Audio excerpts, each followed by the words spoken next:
In the latest Spider-Man Across the Spiderverse, Spider-Man 2099 injects himself with something, but what was it? In this video, I want to talk about how it traces back to Miguel O'Hara's comic book origins that may explain his powers. But before Spot gets angry and comes after me instead of Spider-Man, I'd like to say hello guys and gals, I'm Nick, and welcome to Furthy's Feedback. So, Across the Spiderverse finally paid off Spider-Man Into the Spider-Verse's ending by bringing Miguel O'Hara, Spider-Man 2099, into the story. Spider-Man 2099 may have been one of Across the Spider-Verse's main characters, but Across the Spider-Verse's ending left a few questions unanswered when it comes to the futuristic Spider-Man. In the movie, we jumped right into the action as Spider-Woman and Spider-Man 2099 crashed into Spider-Gwen's universe to capture the Renaissance Vulture. The Into the Spider-Verse sequel moved arguably faster than the first film, introducing several new characters and universes. One of the mysteries associated with Spider-Man 2099 was the substance Miguel injected himself with, which ties into the character's origin story. Across the Spider-Verse didn't offer much context on Spider-Man 2099's injections, yet they link to Miguel O'Hara's comic book backstory.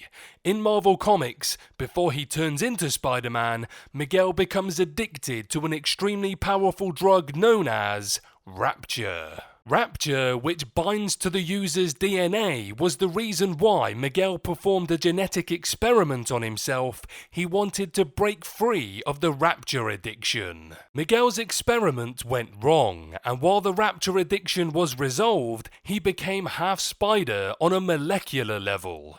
There is no Spider-Man 2099 injections in the comics, but those could be Across the Spider-Verse's version of Rapture. Another option is that Across the Spider-Verse is combining the Rapture addiction storyline with the serum used in the experiment that transformed Miguel into Spider-Man.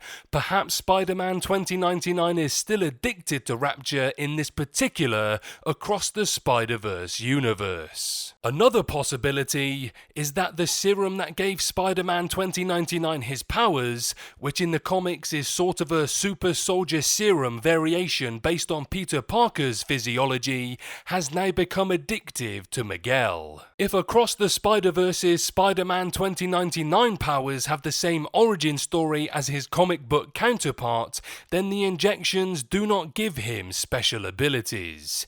In the comics, Miguel's powers come from a failed experiment. While a serum was involved, Spider-Man 2099's origin has nothing to do with injections. That said, Across the Spider-Verse's Spider-Man 2099 is different from Marvel Comics in a few ways, including parts of his backstory.